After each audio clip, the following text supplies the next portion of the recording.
Magandang araw sa ating lahat. Bago natin pakinggan ang questions and answers, huwag kalimutan ang mag-like and share at sa hindi pa nakakapag-subscribe ay mag-subscribe na upang ma-notify kayo ng YouTube sa mga bagong uploads. Halina at atin ang pakinggan si Brother Eli Soriano. Sa itanong mo kay Soriano, Biblia ang sasagot.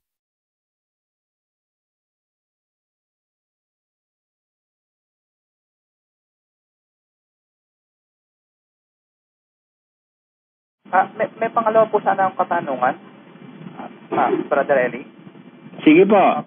Kasi po, binabanggit po na sa Genesis sa Toren ni Babel, nagkahiwa-hiwalay po ng wika yung mga tao. Ngayon po, ang tanong ko po kaya, ganito, ano po kaya ang posibilidad na unang wika ng tao? Ang posibilidad na unang wika ng tao, kama? Wika po ng tao ng panahon po ni Adan at saka po ni Eva. Yung wika niya, ni Noe. Sa wika po ni Noe? Oo, dahil hindi pa naman pinapanabog noong panahon ni Noe, di ba? Opo. Pagkatapos ng baha, saka lang pinanabog, di ba? Opo. Nasa Kapitulo 11 yan ng Aklat ng Genesis, pagkatapos ng baha nangyari yan, di ba? Yung pagpapanabog ng wika. Opo. Ibig sabihin, nung hindi pa nananabog ang wika ng tao, ang wika nila, yung wika ni Noe. Ano po kaya yan? Hebreo po kaya yan? Oo, Hebreo yun. Yun ang primitive na Hebreo siguro dahil si Noe ay siya ang pinanggalingan ni Abraham, di ba? Opo. Di ba? Brother Eli, meron po Alang pangit namang sabihin Opo. na ang lolo si Noe, ang apo si Abraham, kapampangan si Abraham, Bisaya naman si Noe. Siyempre, kung ano yung wika ni Noe, yun ang matatawid kay Abraham. Opo. At yung si Abraham naman ang pinanggalingan ng lahi ng ating Panginoong Hesus na siya ngay Hebreo. Opo. Kasi sa nakikita ko doon sa mga kababaihan ninyo sa pananampalataya, karamihan nga mahaba ang buhok, pero mga naka-ponytail. Pwede rin ba na ilugay yung mga buhok nila kung sakali na sa oras ng pananampalataya o sa hindi pananampalataya? Alam nyo, nasa ano po yan ang babae, nasa okasyon siguro na rin, Halimbawa, nagluluto ka, yung mahaba buhok mo, baka masindihan niya sa apoy pagka, hindi ba? Meron naman kasing mga okasyon na kung saan nahaharap ang isang babae, Merong mga kapatid kaming babae na arkitekta, engineer. Meron silang mga project na ginagawa, Nasa okasyon siguro, kapatid. Kasi napansin ko po na halos karamihan nga, wala pa akong nakita na kahit sa pagtitipon, wala pa ako nakita na yun nakalugay. Although mahaba, alis lahat to kasi mga nakaipit, naka-ponytail. Yun kasi napansin ko. Kasi yung pag nakalugay ang buhok, kapatid, merong isang mababasa tayo sa Biblia na ganito, Pakinggan nyo. Ganito po ang sinasabi dito po sa Bilang. Ito po'y nasa 5 at 18. At pahaharapin ng saserdote ang babae sa Panginoon at ipalulugay ang buhok ng babae. Sinong babae ang kapatid? Ganito po ang ating mababasa dito po sa Bilang 5 at ang talata po ay 14. Dito na po sa 13, ganito po sinasabi rito. At ang ibang lalaki ay sisiping sa kanya, at ito'y makukubli sa mga mata ng kanyang asawa, at ang bagay ay malilihim, at ang babae ay madudumhan, at walang saksi laban sa kanya, o hindi man matutuptop siya sa pagkakasala. At ang diwa ng paninibugho ay sa kanya, at siya'y maninibugho sa kanyang asawa, at siya'y madudumhan, o kung sa kanya ang diwa ng paninibugho, at siya maninibugho sa kanyang asawa at ito'y hindi madudumhan. Ay dadalhin nga ng lalaki sa saserdote ang kanyang asawa at ipagdadala ng alay ng babae ng 10 bahagi ng isang epa ng harina ng cebada, hindi niya bubuhusan ng langis o lalagyan man ng kamangyan, sapagkat handog na harina tungkol sa paninibugho, handog na harinang alaala na nagpapaalaala ng kasalanan. At ilalapit ng saserdote ang babae at pahaharapin sa Panginoon. At ang saserdote ay kukuha ng banal na tubig sa isang sisidlang lupa at sa alabok na nasa lapag ng tabernakulo ay dadampot ang saserdote at ilalagay sa tubig. At pahaharapin ng saserdote ang babae sa Panginoon at ipalulugay ang buhok ng babae at ilalagay ang handog na harina na alaala sa kaniyang mga kamay na handog na harina tungkol sa paninibugho. At tatangnan ng saserdote sa kamay ang mapapait na tubig na nagbubugso ng sumpa. At siya'y papanumpain ng saserdote at sasabihin sa babae, kung walang sumiping sa iyo na ibang lalaki at kung di ka nalisya sa karumihan, sa isang hindi mo asawa ay maligtas ka nga sa mapapait na tubig na ito na nagbubugso ng sumpa. Tatapwat kung ikaw ay tunay na nalisya sa iba na hindi mo asawa at kung ikaw ay nadumhan at ibang lalaki ay sumiping sa iyo bukod sa iyong asawa, ay panunumpain nga ng saserdote ang babae ng panunumpang sumpa at sasabihin ng saserdote sa babae, ilagay ka ng Panginoon na pinakasumpa at pinakapula sa gitna ng iyong bayan kung papanglumuhin ng Panginoon ang iyong hita at pamagain ang iyong tiyan. At ang tubig na ito na nagbubugso ng sumpa ay tatalab sa iyong tiyan at ang iyong katawan ay pamamagain at ang iyong hita ay panglulumuhin at ang babae ay magsasabi, siya nawa, siya nawa. Kaya yung babaeng nakalugay, kapatid na Josel, simbolo ng isang babaeng akusado sa karumihan. Nakita niyo na kung bakit karamihan sa aming mga babae hindi nakalugay ang buhok. Ngayon, kung may nakikita kayo sa telebisyon na mahahaba rin ng buhok, ay nakalugay, puro akusado. Wala naman po ako nakikita. Meron, ako yun naman bulag kayo. Meron. Di ba? Alam niyo, sa programa ko, mas gusto ko totoo eh. Apo. Ay, kaysa dun sa pakunari. Hindi baling may masaktan, basta totoo. Apo. Pangalawang tanong ko, Brother Eli, kasi yun nga po, naalaman ko rin na yung mga pagkaing handog sa mga Diyos-Diyos, tunay na hindi pwedeng kainin dahil nga naghahandog ng pagkain sa mga Diyos-Diyosan, naghahandog sa demonyo. Kasi po, kaya ko po naman ito gustong maitanong dahil ako po'y nag-aalangan. Dahil doon nga pong nasabing yung handog sa mga Diyos-Diyosan ay hindi pwedeng kainin.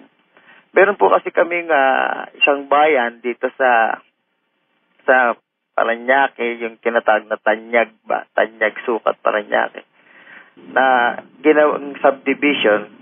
Nang matatag po ito kasi napangalanan to na Piyesta ng Tanyag. Naalaman ko rin sa mga membro nyo na hindi pwedeng kainin ng mga handog na nanggaling sa kapistahan. Paano po ba yun? Kung halimbawa isang lugar o baryo wala namang santo o sinasamba na nasasabi lang na Piyesta ng Tanyag, yung lugar ba ang nababanggit? Paano po ba yung muhubay? Bawal din kainin? Wala namang, pagka wala akong Diyos-Diyusan, hindi bawal. Ayun. So, sige po, maraming salamat po sa mga kalinawan na naalaman ko. Salamat po. Magandang gabi po, kay Brother Eli Soriano. Brother, gusto ko lang po sanang malaman kung sa simbahan pong Katoliko na sinasamba po si Jesus Christ na rebulto, yung po ba hindi dapat o dapat po? Ang batas po, wag gagawa ng rebulto o ng image or larawan ng anumang bagay na nasa langit. Si Kristo po nasa langit din eh. Oh? Ayun nga po. Di sakop siya. Sakop po. Hindi mo dapat igawa ng image. Yung kasi espiritu yun eh. Ganun po. Ba't mo igagawa ng image? Ang katunayan nga, hindi mo naman kayang igawa image eh. Iba-iba ang lumitaw. Merong mapayat, merong bilugang muka, merong mahaba ang muka. Iba-iba yan eh. Mga katha ng tao yan. Kapatid, pagkakatha ayaw ng Diyos eh. Pakinggan nyo, sa isang talata ng Tito 1:14. Ito po ang sabi sa talata, na huwag mga kinig sa mga katha ng mga Hudyo at sa mga utos ng mga tao na nangagsisisinsay sa katotohanan. Not giving heed to Jewish fables and commandments of men that turn from the truth. Ayun, fables lang po yan, mga katha. Bawal ho ng Diyos yan. Magandang gabi po. Magandang gabi po. Ay, tatanong ko lang po sana yung kasi tungkol po sa, meron po ako nakausap na, Jehovah's Witness. Yung Apocalypse na sinasabi ko na, papanawal lupa. Hindi raw totoo yun dahil nasa Ecclesiastes 1:4. Hindi raw mananatili daw po yung lupa hanggang magpakailanman. Sana, totoo ron? Sana tinanong nyo kung alin lupa yung mananatili sa magpakailanman. Ang pinag-uusapan nung kasi namin, yung lupa natin ngayon. Hindi yun. Yung mananatili, hindi po. Hindi naman ho nakalagay dun sa 1:4 mananatili. Nadaya kayo. Sabi niya, nananatili. Yun. Nananatili. Nananatili. Hindi mananatili. Iba ho yung nananatili kaysa mananatili. At yung salitang nananatili doon, magpakailanman, is a comparative statement. Kinukumpare noon yung pangyayaring nagaganap sa lupa. Basahin po natin. Ito po ang sinasabi dito, 1:4. Isang salin ng lahi ay yumayaon, at ibang salin ng lahi ay dumarating. Ngunit ang lupa ay nananatili magpakailanman. Compared doon sa pagsasalit-salin ng lahi, isang salin umaalis, isang salin dumadating. Comparatively speaking, ang lupa, in comparison with the coming and the going forth of generations, ang lupa nananatili magpakailanman. Ang ibig sabihin nito, nawawala na yung mga lahi, pero andito pa rin lupa. Nawawala. Andito na naman ang lupa, andito pa rin lupa. Hindi nawawala ang lupa. Yun ang ibig sabihin yan. Pero yun pong mananatili na kiniklaim nila, hindi po sa lupang ito magaganap yon. Kasi ang sabi doon sa Isaiah 65, pakinggan nyo. Ito po ang sinasabi dito po sa Isaiah. Ito po'y nasa 65, 5:17, Brother Eli. Sapagkat narito ako'y lumilikha ng mga bagong langit at ng bagong lupa. At ang mga dating bagay ay hindi maaala-ala o mapapasa isip man. Kung paano ang bagong langit at ang bagong lupa. Hindi 67, kapatid. 66. 66, 17 ba yun? 22 po, Brother Eli. Sapagkat kung paanong ang mga bagong langit at ang bagong lupa na aking lilikhain ay mananatili sa harap ko. Yan yung mananatili. Yung bagong langit at bagong lupa. Pero itong lumang lupa at lumang langit, aalisin ito ng Diyos sa araw ng paghukom. Pakinggan nyo sa Apokalipsis. Basa sa 11. Ito po sinasabi sa 20 at 11. At nakita ko ang isang malaking luklukang maputi. At ang nakalukluk doon, na sa kanyang harapan ang lupa at ang langit ay tumakas at walang nasumpungang kalalagyan nila. Nawala yung sa lalagyan yung dating langit at dating lupa. Sabi ng Biblia, bakit nawala? Ano ba mangyayari, kapatid na Josel? Kapatid na Winnie. Nasa Apokalipsis yan, 21. At talatang 1. At nakita ko ang isang bagong langit at ang isang bagong lupa. Sapagkat ang unang langit at ang unang lupa ay naparam at ang dagat ay wala na. Ayun, sabi ng Biblia, naparam na yung unang langit at saka yung unang lupa at ang dagat ay wala na. Kaya maaalis po yan. Ang mananatili, yun po bagong langit at bagong lupa. Ang sabi niya po kasi, yan daw lupang mapaparam, hindi raw po literal yan. Hindi raw literal na lupa na to. Hindi ho literal? Opo, sabi niya. Saan niya nabasa? Ang sinasabi niya kung mabasa kong literal. Kapamahalaan daw ho yun sa... Kalokohan yun. Kaya nga may bagong lupa at may bagong langit eh. Kaya nga ho yun. Literal yan. Pakinggan nyo, basahin natin sa 2 Pedro. Pakinggan nyo. Ito po yung nasa 3 at 10. Datapwat darating ang araw ng Panginoon na gaya ng magnanakaw, na ang sangkalangitan sa araw na iyan ay mapaparam, nakasabay ng malaking ugong, at ang mga bagay sa langit ay mapupugnaw sa matinding init, at ang lupa at ang mga gawang nasa lupa ay pawang masusunod. Ayun. Ang sabi po dyan, ang mga bagay sa langit mapupugnaw sa matinding init. At ang lupa at ang mga gawang nasa lupa ay pawang masusunog. Alam niyo po ang ginagamit na dyan sa yung yung Hebrew na gi, na ang kahulugan ay yung mismong soil. Ito mismong lupang earth or soil. Sa Hebreo o sa Grego ay ginagamit yung salitang G or G. Ayan. Kaya po, literal yan. Huwag sabihin hindi literal yan. Dahil kung hindi literal yan, hindi gagamitin sa Griego yung salitang G or G. I don't know how they pronounce it, but ang nakalagay diyon yan yung G, G-E. Yan yung literal na lupa yan. Para sabihin hindi literal, kalokohan po yun. Pwede pa po. Lokohin nila, lelong nilang panon. Sige ho. Ang sabi po niya, yun lang daw pong mapupunta sa langit. Pag dumating na si Kristo, yung 144,000 lang daw pupunta sa langit. Tapos sa lupa, magkakaroon din ng paraiso para doon sa iba naman na magiging ganap. Hindi po ganun. Wala pong mababasa sa Biblia ganun. Kaya nalilito. Magkakasama sila sa langit lahat. Pati yung 144, pati yung hindi taga 144. Pakinggan nyo. Basahin natin. Ito po ang sinasabi dito po sa Apokalipsis. Ito po'y nasa 7 at ang talata po ay 4. At narinig ko ang bilang ng mga natatakan na 144,000 na natatakan sa bawat angkan ng mga anak ni Israel. Sa 9, pagkatapos ng mga bagay na ito ay tumingin ako at narito ang isang lubhang karamihan na di mabilang ng sinuman na mula sa bawat bansa at lahat ng mga angkan at mga bayan at mga wika na nakatayo sa harapan ng luklukan. Nakita nyo?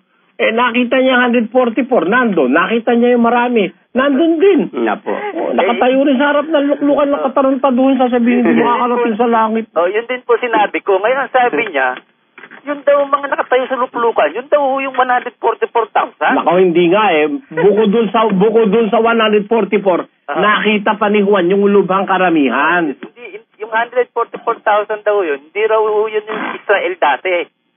Na 12 tribes. Alam nyo kapatid, alam nyo kung akong pakikinggan nyo, naiinis lang akong marinig yung katarantaduhan na sinasabi nyo. Hindi nga ako maniwala sa kanya. Kasi meron nung kasing mas mahalagang pag-usapan yung nasa Biblia. Ang nasa Biblia faktual, nakita ni Juan. Ito ang tunay na saksi si Juan. Yan, mga bulaan saksi ni Jehovah na yan. Sabi ni San Juan, nakita niya 144, nasa harapan ng luklukan. Tapos noon, nakita niya rin yung isang lubhang karamihan, a great multitude, nasa harapan din ng luklukan. Paano ngayong paano nagkahiwala yun? Magkasama ron. Naku naman, masamahong aral yang na pinangangaral niyang mga yan. Ang sabi po niya, tanong ko raw po sa inyo na bakit daw hindi kayo naniniwala doon sa Jehovah. Ngayon, pero naniniwala kayo sa Jesus. Kasi sabi ko, kasi sabi nila, yung Jehovah raw, hindi raw tayo talagang pangalan ng Diyos Ama. Kung ganun, bakit na siya naniniwala na yung Yahshua, Jesus din? Kasi sinulat ng mga apostol, Jesus. Ba't hindi ako maniniwala ron? Pero hanapin niyang isinulat ng mga apostol yung Jehovah. Wala siyang mababasa nun. Sa Griego po ang isinulat ng mga apostol, especially si San Pablo at ang ebanghelistang si Lucas, isinulat sa Griego, Jesus. Yesu. Yan po ang nakasulat sa Greek. Ba't hindi ako maniniwala? Hindi naman matigas ang ulo ko, hindi kagaya nila. Kasi sabi ko nga yung pangalan ka kung yung YHWH, nakalimutan na yung doon, yung bigkas. Sabi niya, kung gayon, di yung Jesus din, yung Jesus, nakalimutan na rin yung bigkas niyan. Hindi ho nakakalimutan. Nakasulat ho yan sa 3rd century manuscript nakasulat po. Nakasulat po sa manuscript ng Biblia yan. Ang hirap sa wala tayong alam sa Biblia, napagluluko tayo sandali Mabuti na lang, may dating daan, kapatid na rin. Kung hindi, papaglulukohin itong mga... itong mga saksi ni Jehovah ito, yung mga sinungaling itong mga taong ito Tinan nyo, sinasabi nila na yan daw Jehovah na yan, hindi naman talaga yan pangalan ng Diyos. Tinan nyo, babasahin natin sa aklat nila. Ilagay nyo sa screen, dun sa nangangatwiran mula sa kasulatan, sa pahina 192 ba yan? Page 191. 191 o 193? Sa Tagalog, 191. Ang sabi ganito, ang Jehovah, ang pangalang Jehovah, sabi niya rito, dahil dito ay binuo ng ilang makabago ang pangalang Jehovah, na hindi kilala ng mga sinauna, maging Hudyo o Kristiyano man, sapagkat ang tunay na bigkas na pangalan na masusumpungan sa tekstong Ebreo ay nawala, palibhasay kay tagal nang di ginagamit. Tingnan niyo, sinasite nila sa kanilang libro yan because that is their belief na yung Jehovah hindi nalalaman yan ng mga unang mga Kristiyano at mga Hudyo. Kasi yan, makabago. Kailan nag-umpisa yung pangalang Jehovah na yan? Ayon din sa saksi ni Jehovah. Pakinggan nyo sa kanilang interlinear translation of the Greek scriptures. Sa forward, meron pong ganitong sinasabi naman na mababasa tayo. Pakilagay sa screen. Ang sabi rito sa kanilang 1950 edition ng interlinear translations of the Greek scriptures. Sa page 23, while inclining to view the pronunciation Yahweh as the more correct way, we have retained the form Jehovah because of people's familiarity with it since the 14th century. Kita nyo? Kailan daw nag-umpisa yung pangalang Jehovah? Nung 14 na siglo. 14 na daan taon nang wala ang mga apostol bago lumitaw yung Jehovah, saka mo nga isasaksak sa isip ng Pilipinong Jehovah pangalan ng Diyos. Malaking panluloko sa kapwa yan. Kumita lang Kahit alam nilang nagsisinungaling sila Buisit na mga. Before kasi, Brother Eddie, when I was last year, in the heat of the Senate hearings, I was reading the Bible every night to give me guidance. And there is one line that I read, and that really helped me when I had the face-off with yung mga kalaban ko sa Senado.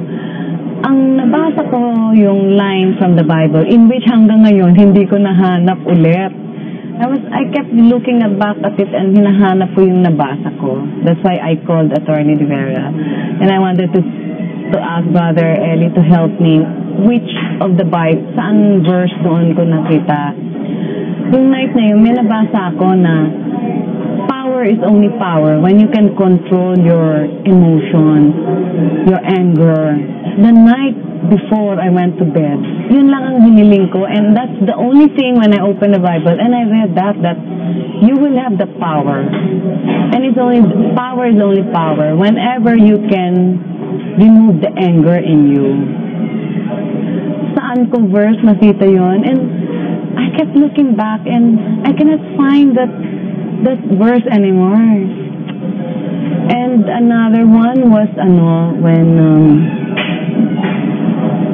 the other one that I was looking was, there was a day when I was so confused And I was coming out, encouraging other witnesses to come out also. And syempre, not all the witnesses have the same preparation and courage, no? So I was telling them that in the Bible, one time I read and I saw na, like me, I guess I'm one of the greatest sinners in the world now. But God has plans also for us sinners. That's why I was just instrumental in all this. And I know no matter how great sinner I was, God also has plans for us. That verse that I saw in the Bible, I never found it again. I hope Brother Eli can help me there. Actually, I was just thinking, Brother, kasi I started from, I want sana we can have a topic to enlighten other poor Filipinos na not to give up. Okay, yun po si Rosebud, si Miss Mary Ong. Bigyan natin si Brother Eli. What do you want? Yung pong mga kahilingan niya, first, yung, saan daw ba sa Biblia yung nabasa niya na power is only power when you can control your emotions? Verbatim, wala akong natatandaang ganun, kapatid na Joseph. Pero siguro, yung nasa Nahum 1:3, the prophet Nahum, meron kinalaman yung power doon sa emotion. Pakibasa mo nga yan, Sis Luz. Nahum 1:3, ang Panginoon ay banayad sa pagkagalit at dakila sa kapangyarihan, at sa anumang paraan ay hindi aariing walang sala ang salarin. Ang daan ng Panginoon ay sa ipo-ipo at sa bagyo, at ang mga ulap ay siyang alabok ng kanyang mga paa. Pakibasa mo sa English. The Lord is slow to anger and great in power, and will not at all acquit the wicked. The Lord hath his way in the whirlwind and in the storm, and the clouds are the dust of his feet. Ayan, dyan pinakikita yung great power of the Lord, pero in spite of his great power, he is slow to anger. Opo. And will not at all acquit the wicked. Yan, sinasabi na yan, ano? Maaari ganyan yung ibig sabihin ni Rosebud, ano, kapatid na Joseph? Opo. Ano ba yung tanong niya, kapatid na Joseph? Yung pong plano daw po ng Diyos sa mga makasalanan, kasi sabi niya, sa akin daw, paniwala daw niya siyang isa sa greatest sinner dito sa mundo. And may nabasa daw po siyang verse sa Bible na God has a plan for sinners. Of course. Sinasabi yun dun sa Mark chapter 2, verse 27, I think, or 17. Pakibasa mo nga, kapatid na Luz. 2:17. Mark 2:17. When Jesus heard it, he said unto them, They that are whole have no need of the physician, but they that are sick I came not to call the righteous, but sinners to repentance. Yeah. They that are whole have no need of the physician, sabi. Yung ikang walang sakit, di naman nangangailangan yun ang manggagamot, sabi. No? Ang mga nangangailangan ng manggagamot, yung mga may sakit. Hindi ako ang wika na parito upang tumawag ng mga matuwid. I came not to call the righteous, but sinners to repentance. Therefore, very definite na talagang that's true, yung paniniwala ni Rosebud na merong plan ng Diyos for the sinners. But they must all repent. First, they must repent, then know the will of God for them. Sinasabi yan dun sa 5:17 of the book of Ephesians, kapatid na Luz. Ito po, Ephesians 5:17. Wherefore, be ye not unwise, but understanding what the will of the Lord is. Ayon. To be wise, we have to understand the will of the Lord, kapatid na Luz. Ano? Opo. Kasi yun nga ang plan niya sa sinners. What is His will regarding sinners? Meron siyang, hindi ko mo sinners, tinatapon ng Diyos Opo. Hindi kagaya ng sosyedad, pag sinners, lalo na pag sinasabing nakakommit ng heinous crimes, pinapatay na yan, Pero sa Diyos hindi. inihikayat ng Diyos ang sinners to repentance, ano? Kasi para maging useful citizen of heaven ka, no? You have first to repent from your sins. Then comes baptism. Sinasabi ni Peter dun sa 2:38 of the book of Acts. Ang sabi ganito, At sinabi sa kanila ni Pedro, Mangagsisi kayo at mangagbautismo ang bawat isa sa inyo sa pangalan ni Jesucristo sa kapagpapatawad ng inyong mga kasalanan at tatanggapin ninyo ang kaloob ng Espiritu Santo. ayun, ang sabi, repent and be baptized in the name of Jesus. Ang sabi, for the remission of sins, and ye shall receive the gift of the Holy Ghost. Pagkatapos na ang tao ay magsisi, tapos mabautismohan, then you will receive gift from the Holy Spirit. And within those gifts, doon tayo dapat mamuhay the rest of our lives. Iba-iba yung gifts of the Holy Spirit na yan. Sinasabi yan sa Romans chapter 12, verse 4 up to 8. Pakibasa, kapatid na Luz. 12:4. For as we have many members in one body, and all members have not the same office, so we, being many, are one body in Christ, and everyone members one of another, having then gifts differing according to the grace that is given unto us. Whether prophecy, let us prophesy according to the proportion of faith, or ministry, let us wait on our ministering, or he that teacheth on teaching, or he that exhorteth on exhortation. He that giveth, let him do it with simplicity. He that ruleth with diligence, he that showeth mercy with cheerfulness.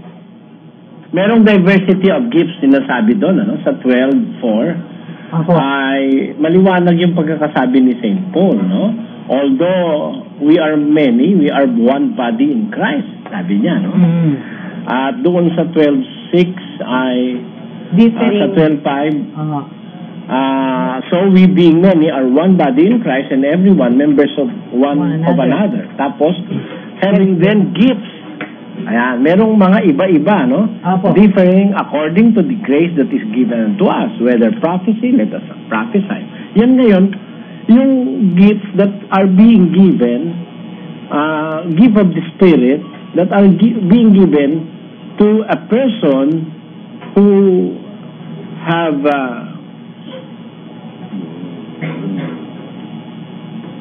been cleansed, no? Through baptism, sumampalataya siya. Tapos siya nagsisi, nabaptize siya. Andiyan ngayon yung gift of the Holy Spirit. Yun ang plano ng Diyos sa tao, no?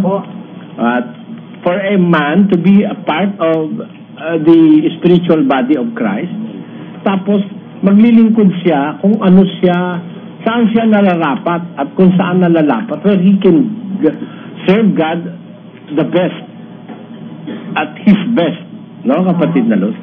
Doon yun ang plano. Wala nang ibang plano ang Diyos sa tao, kundi for us to attain glory sa pamamagitan ng ating service na i-offer sa Diyos at sa kapwa. Nakakatakot naman po yan, Padre Eli. Ang edad ay 5 hanggang 12 taon. Kaya, may AIDS na. Susunod na henerasyon Susunod henerasyon ng mga may AIDS. Opo. Kasi talagang nakakalungkot maisip, kapatid na Joseph. Bunga ng kasalatan at kahirapan sa ating bayan, ano? Nagkakaganyan ang ating kabataan. Bigat to. Pabayaan sila. Alam mo, kapatid na Joseph, walang dapat na Pilipinong magkaganyan eh. Bakit po naman? Ang yayaman-yaman ng maraming mga tao sa Pilipinas. Oo. Ang yayaman nila, kayang-kaya nila yan. Kaya lang alam mo ang religiyon nila, di sila naturuan ng pagmamahal sa kapwa. Ang mga religiyon dito sa atin, puro kaplastika ng tinatrabaho. Kunyari, pagmamahal, sa mahirap, kandidato, pag may mahirap, tutulong, etc., katarantaduhan lang. Alam mo kasi, hindi naman totoong motivated by political will yan at saka ng political principles. Motivated ba yan ng mga religious, religious belief nila eh. They do not care for the poor. Hindi talaga. Hindi na ituro ng kanilang religion yung caring for the poor and the less fortunate of our citizens. Hindi na ituro ng relihiyon nila. Pati mga politiko. Kunyari lang yan, sa bunganga, karamihan dyan. Hindi ko nilalahat pero karamihan dyan. Pag nalagay sa lugar, tutulungan mahirap, lahat yung tutulungan mahirap Ba't ang mahihirap nagkakaganyan? 5 taong bata ay ginagamit ng mga pedophilia. Ba't nagkakaganyan? Di walang measures na ginagawa talagang tutuhanan with political and religious will. Hindi political will lang dapat pati religious will. Dapat pakilusin pati relihiyon. Yamang sila nagsasabing sila yung mga sadyos Saan pa mamanggagaling ang pag-ibig kundi doon sa mga sadyos? Kung talaga sila yung sadyos. Asan ang pag-ibig? Ang ating mga kabataan, pino mo, positive sa HIV? Aged 5 to 12? 5 to 12? Ay, nako. Di ba, matindi yan. Ang daing mayaman dito sa atin. May mga magnates dito. May mga supermarket magnates, mayroong mga airlines magnate, may banana magnate, mayroong drug magnates. Ay, katakot-takot na mayaman yan Ba't hindi yan, ba't hindi marunong lumingap yan? Halimbawa, yung may-ari ng isang mall, na lahat ng lugar yata sa Pilipinas ay may mall siya, hinga ng tulong, magtayo ng isang orphanage, kapatid na Joseph, dalhin lahat ng bata na yan doon. Di ba? Mababawasan ng kahirapan ng ating mga mamayan. Hindi, masyadong lenient ang pamahalaan kasi wala rin namang religious at saka moral will. Kundi political say ang marami sa ating mga pinuno. Na kunyari tutulong sa mahirap, aalalahanin ng mahirap, those who have less in life should have more in law, etc. Sinasabi lang yan. Kapatid na Joseph. Salita lang. Pero hindi ginagawa. Kasi kayang-kayang gawin yan, kapatid na Joseph. Kayang-kayang gawin yan. Ang daming mayayaman dito sa ating bansa. Huwag sabihing mahirap ng Pilipinas. Maraming mayayaman dito, swapang lang. Tama po yan. Wala lang nakilalang Diyos sa buhay, kaya they do not want to share what they have. Ganyan yan, kapatid na Joseph. Mabuti raw po sa katawan ng isang tao ang umidlip kaysa matulog ng mahaba. Batay ito sa resulta ng pagsusuri ng mga doktor. Napatunayan sa pag-aaral na mas masigla ang isang taong nakaidlip ng 10 minuto kumpara sa isang taong natulog ng 1 sawa. Ang mga taong nagbababad sa kama ay nagkakaroon umano ng sleep inertia, kaya't mabigat ang kanilang pakiramdam at walang ganang magtrabaho. Gayunman, kailangan pa rin umano ang balancing diet para makabawi ng lakas ang mga taong kulang sa tulog at mga mahilig magpuyat. Naku, speaking of pagpupuyat, si Brother Eli, expert dyan. Tama po ba yun, Brother Eli, yung napakinggan natin sa balita na, mas ano pa raw yun, yung 10 minutes na? 10 minutes na natulog, kaysa sa 1 sawa. Case-to-case basis yan, Brother Joseph. Paano po yun? Hindi whole truth yung balita na yan. Tanong mo sa akin bakit? Bakit po ba? Our body cells and tissues repair itself, or our body repairs itself by during sleep. When you sleep, it is the best time for our tissues to be replaced by healthy cells, no? To be repaired. Ngayon, that cannot take place in 10 minutes alone.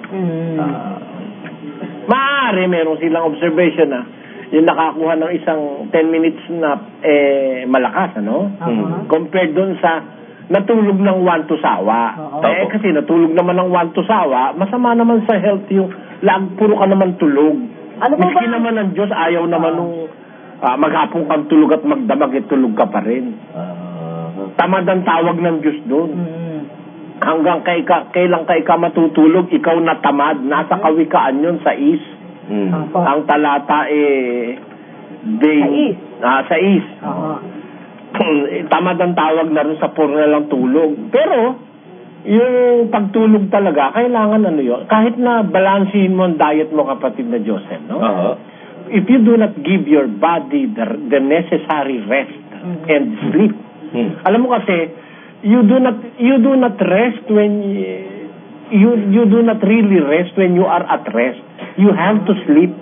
Para talagang rest. Oo. Hindi rest yung rest lang. You have to sleep, kapatid na Joseph. Ano ang average na haba ng tulog dapat, Brother Eli? Sa mga bata, kagaya nyo, siguro mga 10 hours sleep. Sa mga kagaya ko, mga 8 hours sleep. At pag mas matanda na sa akin, dapat mas marami na ring sleep. Mentras tumatanda, dapat po mas mahaba yung naitutulog. Oo, akala nung iba, pag matanda ka na, hindi ka na dapat matulog ng mahaba. No, that is a false belief. Dapat, as you grow older and older, madagdagan ng pahinga mo. Because as you grow older, the older you are, the lesser is your body recovery from diseases and damaged tissues of the body. Kaya makailangan mo more sleep as you grow older, kapatid na Joseph. Yun na yun, not necessarily naman pong dire-diretsong tulog. Pwede bang installment yun? Pwede naman siguro distributed during the night and the day. Kapatid Pero, na Joseph. alin ang pinakamagandang tulog, Brother Eli? Sa gabi o The sa araw? most is sa gabi. Alam mo, kaya nga ginawa ng Diyos yung gabi, para ikaw matulog, kapatid na Luz. Kasi merong special sensor sa ating mata that induces sleep when there is no light available. Meron diyang sensor sa ating ulo, sa ating mata, na nag-i-induce ng sleep pag wala na tayong nakikitang liwanag. So, mas maganda pala matulog sa gabi, walang ilaw. Oo. Lalo na sa mga insomnia, para makatulog kayo, alisin nyo lahat ng ilaw. O kung kaya pwede kayo maglagay ng isang waterfall doon sa tabi ng inyong bumili kayo doon sa mga butik na merong mga parang waterfalls na maliliit, kapatid na Diyos, yung maririnig mo yung patak ng tubig. Ayun, maganda yun sa mga insomnia. Ayun. Okay. Walang ilaw, Ayan. Naayon daw po ba sa Biblia ang mga panaginip? Meron panaginip na may itinuturong halaga ang Biblia. Meron naman panaginip na wala namang halaga. Nakasulat sa Ecclesiastes yun. Ito po ang sinasabi sa 5 at 7 ng Ecclesiastes. Sapagkat sa karamihan ng mga panaginip ay may kawalang kabuluhan. Ngayon, sa karamihan ng wika ng mga panaginip, merong walang kabuluhan. Meaning, merong panaginip na hindi naman, kapatid na Dani. Para kung kumbaga po kumbaga parang impassing lang. Opo, bungan tulog, wika nga. Pero meron naman po, Brother Eling, makabuluhang panaginip at parang may ibig ipahiwatig. Paano po natin madidistingue yung ganun? Alam mo, conforme rin kuminsan sa mga taong nananaginip. Opo. Meron tao, may takot sa Diyos, may pusong maka-Diyos, merong bearing yung panaginip niya sa Diyos. Pero, pag ang tao, kapatid na Dani, walang takot sa Diyos, hindi naman pakikipag-ugnayan ng Diyos yung taong walang takot sa Kanya. Ayun. Ang Diyos kasi nakikipag-ugnayan sa panaginip Ginagamit niya medium ang panaginip para makipag-usap siya sa Kanyang mga lingkod. Nasa bilang yan, 12. Ito po ang nakasulat sa aklat po ng Bilang sa 12 at ang talata po ay 6. At kanyang sinabi, dinggin ninyo ngayon ang aking mga salita. Kung mayroon sa gitna ninyo na isang propeta, akong Panginoon ay pakikilala sa kanya sa pangitain. Nakakausapin ko siya sa panaginip. Ayun, ang Diyos nakikipag-usap sa tao sa pamagitan ng panaginip, lalo na sa mga propeta. Kaya lang, meron namang propeta na kunyari, propeta, hindi naman tunay na propeta. Yun, hindi naman kinakausap ng Diyos yung mga tarantado na yun. Ganun po ba? Pakinggan mo, basahin natin. Ito naman po ang mababasa po natin dito naman po sa aklat ng Jeremias. Ito po'y nasa 23 at 32. Narito, ako'y laban sa kanila na nanghuhula ng mga sinungaling na panaginip, sabi ng Panginoon, at sinasaysay at inililigaw ang aking bayan. Ayan. Kunyari na naginip, pero hindi totoo. Para lang yan yung apostol daw dito sa Pilipinas, nakakita raw siya ng liwanag. At saka raw siya nakarinig ng tinig, tinig ng tiyanak yung nakarinig niya. Na ang utos sa kanya ay manghingi ng pera sa lahat ng lugar sa kalye. Tarantado talaga. Mahirap pala yung ganun panaginip. Merong nagpapanaginipan lang para makagancho lang sa kapwa. Ayun. Walang yan. Ito po ay mula naman sa Oriental Mindoro, mula kay Johnny Santillan. Iwala ka, Brad Joseph? Ano po? Doon sa sinabi ko? Nasa Biblia yun eh. Ano po ang ating batayan? Di ba? Meron nagpapanaginipan lang, sinungaling na panaginip, binasa ni Brother Luis. Oh? Diba? Ingat kayo dyan sa mga nananaginip na yan. Alam mo, karamihan sa nananaginip na pastor? Ano po? Yung tulog ng tulog. Hindi ka naman mananaginip kung gising ka, di ba? Tama. O kaya yung tulog ng tulog. Ano tawag ng Biblia rin sa mga tulog ng tulog na pastor? Pakinggan mo. Sabi po sa Isaiah 56:10, patuloy, ang kanyang mga bantay ay mga bulag. Silang lahat ay walang kaalaman. Hindi ba naman obvious na katarantaduhan ito? Sukat pagbantayin mo'y bulag. Tapos wala pang mala eh. Tanga pa. O, di ba? Ulitin mo, Brad Willie. Ang kanyang mga bantay ay mga bulag. Silang lahat ay walang kaalaman. Silang lahat ay mga piping aso. Sila'y hindi makatahol. Mapanaginipin. Kita mo natin, mahilig managinip yan, ano? Bakit? Mapaghiga. Maibigin sa pag-idlip. O, iglip pala naman ang iglip. Kaya panaginip ng panaginip. Sino yan? Oo, ang mga aso ay matatakaw. Sila'y kailanman ay walang kabusugan. At ang mga ito ay mga pastor na hindi nangakakaunawa. Sila'y nagsilikong lahat sa kanilang sariling daan. Kung saan daan, nandun daan yan, Brother Willie. Opo. Sa Cubao, sa Pasay, sa lahat ng daan nandun. Anong gusto? Na mula sa lahat ng dako, bawat isa'y sa kanyang pakinabang. Kita mo, pera gusto, kaya sa lahat ng daan ay nakakalat. Opo. Tama-tama talaga, Biblia, yan ang mga mapanaginipin dahil tulog ng tulog, di ba? Opo. Yun. Saan po ba ngayon ang kaban ng tipan? 2 tapyas na bato at iba pang bagay na binabanggit sa Biblia. Totoo bang nasa pangangalaga ito ng Papa? Katarantaduhan. Kung maniniwala dyan, kalukuhan. Yung kaban ng tipan, sa panahon na ni Kristo, hindi na nakikita yun eh. Kasi nung gawin yung panahon pa ni Moises, no? O, diba? Kasi nga, magpakita ka nga sa bagong tipan na yun, nakita man lang ng mga apostol, yung kaban ng tipan. At saka kung pinabayaan na ng mga apostol, di na nila pinaghirapan, huwag mo na rin paghirapan para patagin. Baka mamaya, kung anong kaban ang ibigay sa iyo, maniwala ang kaban ng tipan yun, ano? Kaya mahirap eh. Naghahanap ng mga bagay na material eh. Merong mas mabuting kaban ng tipan. Alam mo yan, Brother Joseph? Alin po yun, Brother? Yun ang puso ng Kristiyano. Ang Kristiyano kasi, pinaglalagyan ng tipan ng Diyos. Kaya yung puso mo, simbolismo yun ng kaban ng tipan. Ayun. Gahanap ka pang material eh. Bulok na yung akasya lang yun eh. Bawal po ba ang mag-inom ng alak? Kung bawal, bakit naman gumawa si Jesus sa kasalan? Oo, ginawa niyang alak, di naman nakakalasing. Nakakalasing, masamang inumin yun. Pakinggan mo sa Kawikaan, ha? Ito po ang sinasabi dito po sa aklat ng Kawikaan. Ito po'y nasa Kapitulo 20 at ang talata po ay 1. Kaya tayo, hindi tayo po pwedeng sabihin nag-frustrated martyr tayo, Brother Willie. Hindi naman tayo umiinom ng alak eh. Opo. Siguro yung kapatid mo na naginip na siya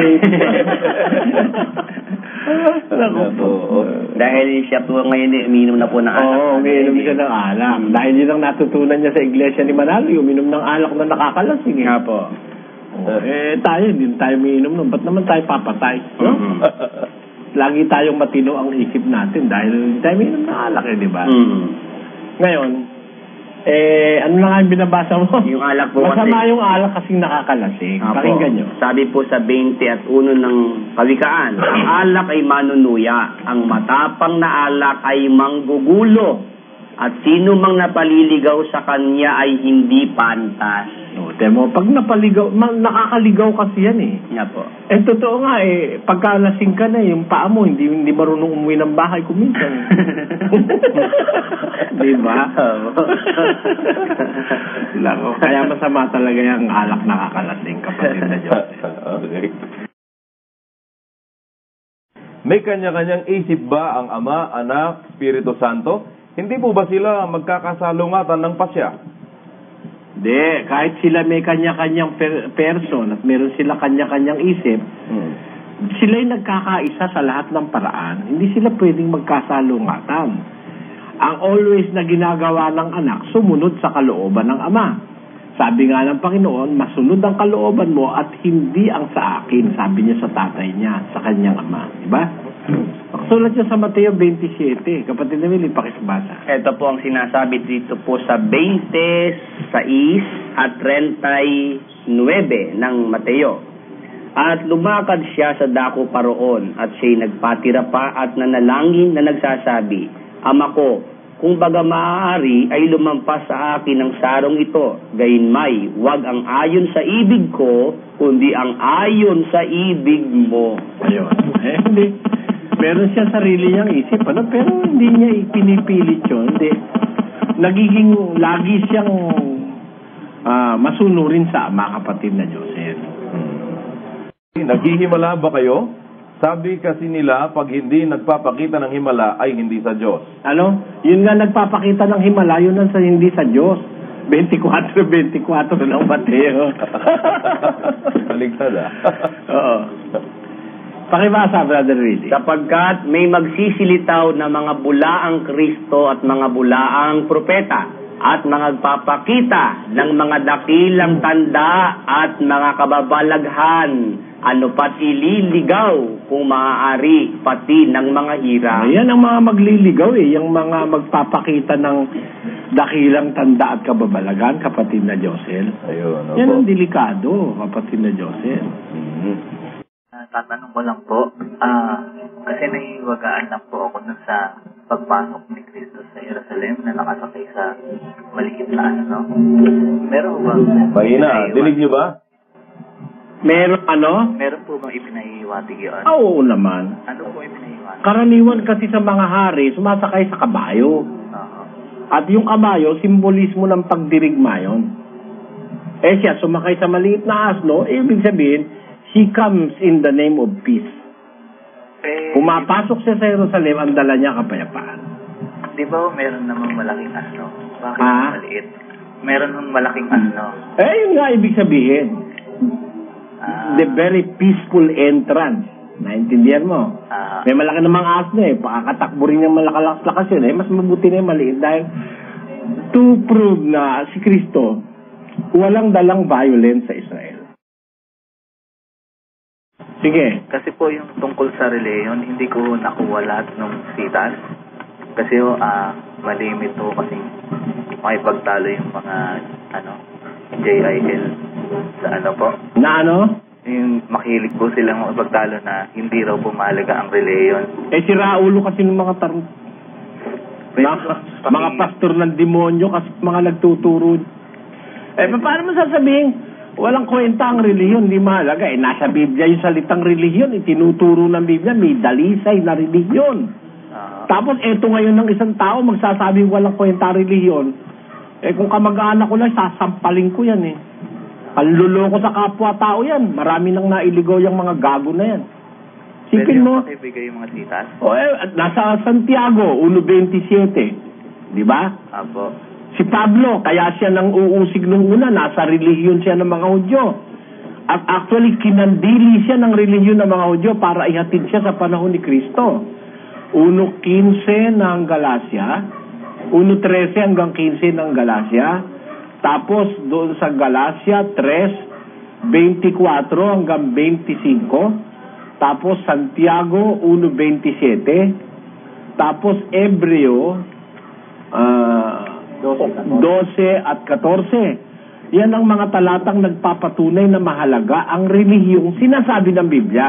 Ngayon, yung relihiyon ng mga JIL, walang kakwenta-kwentay talaga.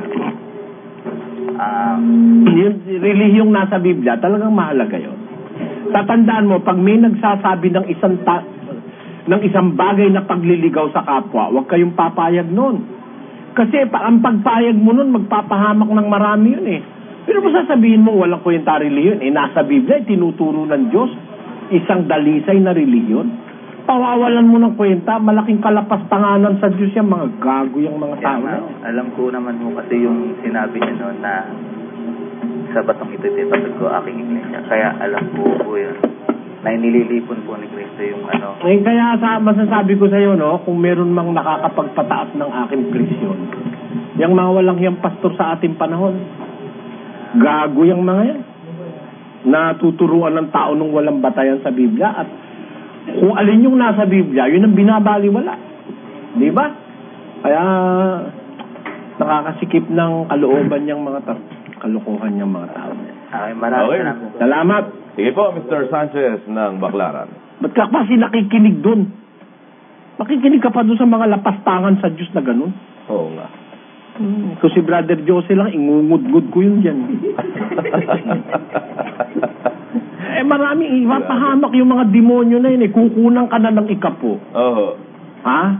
Sisipsipin na ang dugo mo, dadaling ka pa sa impyerno ng mga walang yung mga pastor na nagsasabing hindi raw kailangan ng reliyon.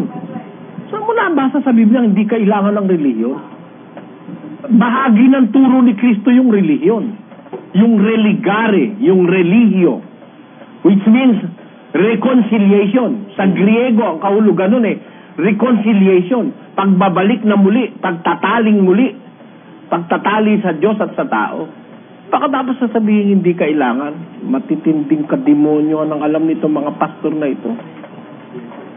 Langya kayo. Bakit ayaw ng Diyos na matuto ang tao ng tama at mali? First, no? Hello? Alam nyo, wala pong ganun sa Biblia na ayaw ng Diyos na ang tao'y matuto ng tama at mali. Kasi po, hindi po niya pinakain yung fruit of knowledge of knowing what is right and what is wrong. Hindi ganun ang ibig sabihin nun. You must not easily conclude that God doesn't want us to know what is right and what is wrong by that mere premise, ano? Kasi ganito yan, kapatid, no? Ang Diyos, He deals with us according to our capacity. Okay. Huwag niyong kakalimutan yon. Okay. Sinasabi yan ni San Pablo sa unang Korinto 3:1 hanggang 3. Pakinggan niyo po muna talata. Pakilagay sa screen. Sige po. Ito po ang nakasulat dito. At ako, mga kapatid, ay hindi nakapagsalita sa inyo na tulad sa mga nasa espiritu, kundi tulad sa mga nasa laman, tulad sa mga sanggol kay Kristo. Tuloy. Hinandili ko kayo ng gatas at hindi ng lamang kati, sapagkat kayo'y wala pang kaya noon, wala na ngayon pa man ay wala kayong kaya. Tanyo, ang ang dealing sa tao, kapatid, ayon sa kanyang kakayahan. Tama? Kaya yung mga Korinto, yung mga bagong Kristiyano, hindi ka ako makapagsalita sa inyo ng mga salitang ayon sa Espiritu, kundi ayon sa laman, sapagkat kayo ay mga sanggol pa kay Kristo. Kinakandili ko kayo ng gatas, hindi ng lamang kati. Pero hindi naman ang ibig sabihin, habang panahon, gatas ang ipapakain sa tao. Miski yung baby, pag lumaki na, hindi na gatas. Meron ng panahon, pagdating ng 4 na taon, kapatid na Josel, hindi na advisable na ang bata painumin pa ng gatas. Dahil meron na siyang, magkakaroon na siya ng deficiency. Kailangan kasi kumain na siya ng solid. Kasi merong bagay sa gatas na hindi matutunaw ng bata pag wala na siya nung tinatawag na ano na nga yung enzyme na yon? Merong enzyme kasi na nawawala na sa pagkabata 4 na taon na, nawawala na yung ganun pag itatagtarin mo pa siya ng puro gatas, makakasama na sa kanya. Kaya ang tao, hindi puro gatas ang pinapakain. Pagdating ng panahon, pinapakain na ng solid food yan, hindi na gatas, di ba? Ngayon, ang ibig ko sabihin ganun, bagong lalang pa lang si Eva at si Adan. Kaya ayaw ng Diyos na malaman nila agad yung masama at mabuti dahil hindi pa nila kapasidad, kapatid. Pero dadating po ang panahon na ipapaalam sa kanila ng Diyos yung yung mabuti at saka yung masama. Kung, halimbawa ganito, mananatili sila sa pagsunod sa Diyos, mananatili sila na under the management of their Creator, there is no need for them to know what is evil. Kasi meron kang direct communication with the Almighty Creator. Kaya hindi nila kailangan makaalam ng evil. Ngayon, kung lalabag sila, ang possibility, alam naman ng Diyos na maaari silang makalabag, kaya ayaw ng Diyos sa kanila agad ipaalam yung mabuti at masama. Pero tingnan niyo sa panahon ng bagong tipan, utos na ng Diyos na alamin mo yung mabuti at masama Nasa 5:21 po yan ng unang Tesalonica. Pakinggan nyo. Subukin ninyo ang lahat ng mga bagay.